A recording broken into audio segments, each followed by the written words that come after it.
এক গ্রীষ্মকালে বনবাসী প্রাণীরা প্রচণ্ড গরমে অতিষ্ঠ। তখন শিয়াল শুরু করে নতুন এক ব্যবসা, জাদুর পানি। সে দাবি করে, এই পানি খেলে শরীর থাকবে ঠান্ডা, মন হবে ফুরফুরে। ইস, এই রোদে মাথা ঘুরে যাচ্ছে।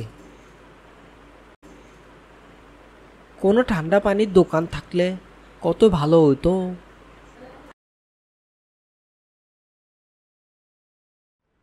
তোমাদের জন্য এনেছি জাদুর পানি।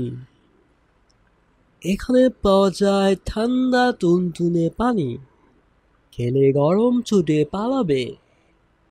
ভাই, দাম কত? মাত্র এক হাড়ি বাদাম, আর কিছু না। ভাই আমার দেন, ভাই, আমার দেন। আরে ভাই আমার দেন। ভাই আমিও। ওহো, আজ তো লটারি লেগে গেল। আরে ভাই আস্তে আস্তে আস্তে, লাইন ধরেন, সবাইরে দিব।